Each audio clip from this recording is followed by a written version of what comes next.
On June 20th, investigative journalist James O'Keefe launched the Disney tapes, exposing the company's blatant illegal hiring practices and DEI policies that have destroyed the Disney brand in the eyes of customers worldwide, as well as shareholder value. Let's dive in.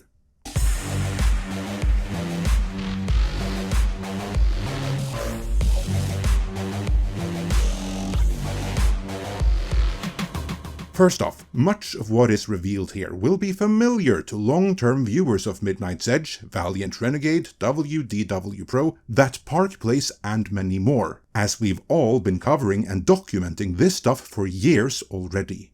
Not only that, an argument can be made that Film Threat's D-files were more explosive, because Chris Gore and Alan Ng revealed radical new information in those. But none of that got the attention it deserved by the mainstream media, which has been cheerleading and running cover for Bob Iger every step of the way, even as he single-handedly kept on staring Disney into iceberg after iceberg, all while blaming Bob Chapek for all of his own mistakes. And that is what makes this such a big deal, because Iger is put on blast in a way he never has been before. To say that the Disney company has had a tumultuous 5 years, well, that would be an understatement. Major box office flops, a losing battle with the state of Florida, and a stock that is one of the worst performers on Wall Street.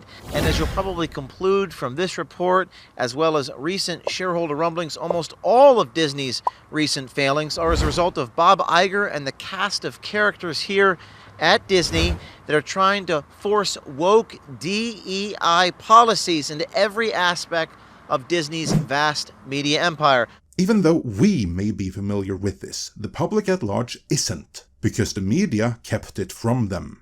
This time though, the mainstream media can't hide behind "these YouTubers used anonymous sources, so we won't touch this story" excuse. Because the source here is a high-ranking Disney executive on camera. And yes, that was the excuse that the trades used for not covering Film Threat's D-files.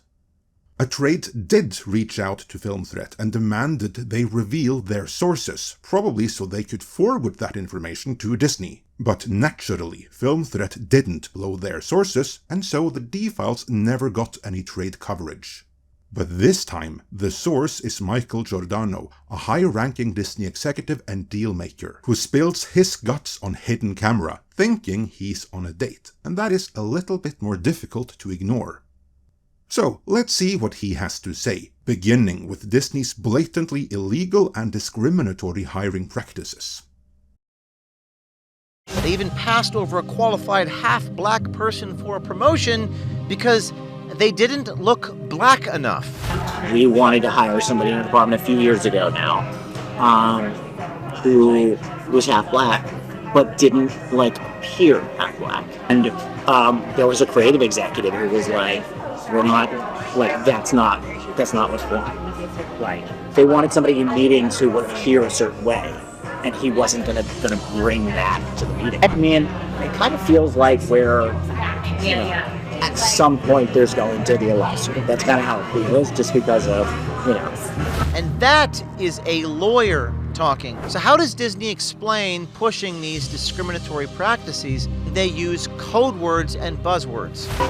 I'm guessing that there's acceptable code words and buzzwords that are used to explain what they're looking for. They might say something like, look, we're not looking at the usual suspects for this job. So it's not a legally actionable thing, but everybody knows what it means. They, for writers and actors, I hear all the time, I'm looking to hire writers and actors who bring diversity, and I'm not looking to bring on any more clients who are white. To every useful idiot out there who thinks that DEI means more seats are added to the table, it is not, and it never ever was. What you just saw was the hidden truth of DEI in practice. Hiring isn't done on merit, but literally on the blackness of the candidate's skin, or their gender, and the more fluid that is, the better. More brownie points in that, which means a bigger bonus to the hiring executive. And that is not just true in Disney, but across the corporate board, where it right now is nigh on impossible for white candidates to get jobs, anywhere. Disney got exposed, but they're far from unique. The other ones that this possibly sucks the most for, though, are the women and people of color who actually have the merit to be in their position and who do deserve their jobs. Because anyone looking from the outside has no way of knowing if they really are skilled to be there, or if they are just another of the many flagrant diversity hires, whose real job is to add diversity, all while tanking the company because they're not skilled to actually do the job that they on paper have been hired for and are paid to do. But let's move on to the actual storytelling in Disney entertainment, and more specifically into how gay it has become. I would say a relatively large percentage of our top writer creators happen to be gay, and a lot of just by happenstance. I mean, like, just like if you say whatever, I don't know, whatever 10 or 15% of the population is gay, I would guess that 30 to 35% of our top writers happen to be, gay, and so I think a lot of them lean into trans stories more than the average straight writer would. Here it should also be mentioned that, like many others in Disney, this man is completely deranged. He appears to think that 10 to 15% of the population is gay, and polling may show that to be the case in places like California and Oregon, where the educational system is unusual, let's say. But against the backdrop of the rest of the world, he's overestimating that number by an order of magnitude, which means Disney's main writers are even more out of sync and out of the touch with the audience than it appears. Also, whenever Disney race or gender bends an established character, defenders are quick to bring forth the excuse that they simply hired the best person for the job. No, they didn't. I think there are times when it's like so front and center, it's like great because that's the focus, Like we have so many shows where we're casting and we're like, yeah, we're not even going to see, certain people for it because we need that particular role to. So is it intentional that they want, like, they only look for diverse candidates for certain roles? Yeah. I think there's certainly a belief that it's just good for society and big goal, but there's also a belief that, like, we're going to make more money if we appeal to a wider variety of people, and it's a good thing because we have shareholders too, and so diversity helps with that. Diversity helps with financial incentive.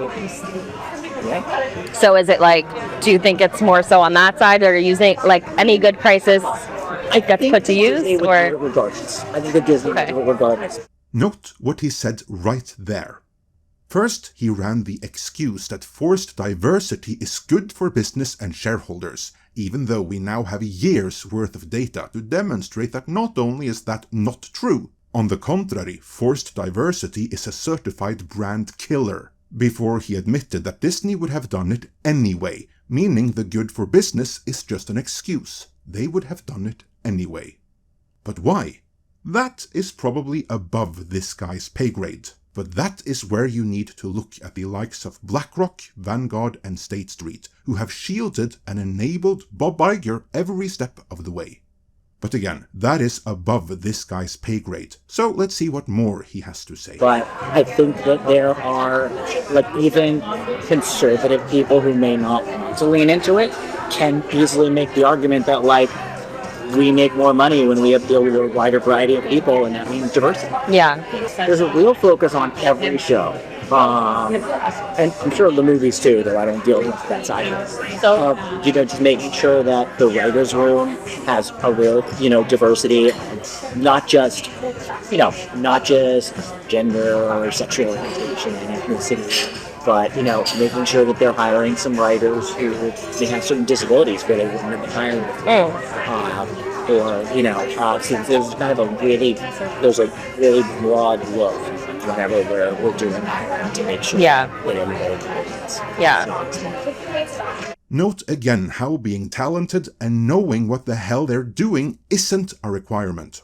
While literally anything other than a straight white male, that's the qualification.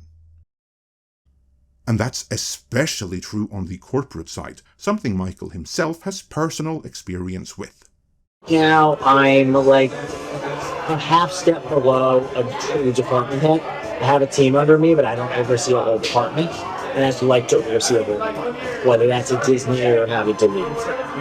So. Okay. Do you think that you'll have the opportunity at Disney? I'm not sure, to be honest with you. I think I'm sort of like well prepared for it. I'm well positioned for it. But as far as Disney's concerned, I'm a white male, and that's not who they're looking to promote at the moment. In fact, Michael actually got to experience Disney's discrimination against white males firsthand. So. Oh, do you think that has a lot to do with it? I don't know a lot, but it's something to do with it. Really? Yeah. What do you think the competition is? Oh, I mean, I've been up for jobs internally against people who have less experience than me, and haven't gotten it. Okay. And they were given to somebody else. Do you think it had something to do with their... In one or two cases, I was told very explicitly that it did. Yeah. Explicitly how? What did they tell you? I mean, I've been at the company 11 years now, so I have friends in HR and I have friends in those divisions, and they're like, look, nobody else is going to tell you this, Mike, but they're not considering any white males for this job. They're just not. That's not what they want. And so it's probably fair that Disney would say, we don't want a white person to play this role. Yeah, I mean, I think they're very careful about messaging, because they don't want to get to open discrimination in either direction. But certainly there have been times where, there's no way we're hiring a white male person. Just kind of unspoken. There are times when it's spoken, but how would they say it? There's no way we're hiring a white male person. They'd say like straight to you, or okay? Yeah. They'd be very careful how they message that to agents. In like email or whatever. Right. This company needs a government intervention, and not only that, the shareholders need to sue, because every single day that Disney is managed by executives that weren't hired because they were the best person for the job. Bob Iger and his entire board violates their fiduciary responsibilities to the shareholders. So how is prioritizing these DEI practices over hiring merit-based talent worked out for Disney shareholders, you might ask? Well, over the past 5 years, the S&P index is up over 88%, and Disney is down almost 30%, making that once golden brand one of Wall Street's biggest disappointments. Yes, the disaster that Disney has become is probably the most glaring example of what happens when you prioritize DEI over talent content creators and executives who truly know how to build value. This was obviously just the beginning. We will bring you more as it develops. But if you want a primer on what may be next, feel free to check out our Disney playlist. I so hope that next O'Keefe will expose that Disney, for all intents and purposes, has no functional board. And for that, someone needs to go to jail. For now, let me know your thoughts on all of this in the comments.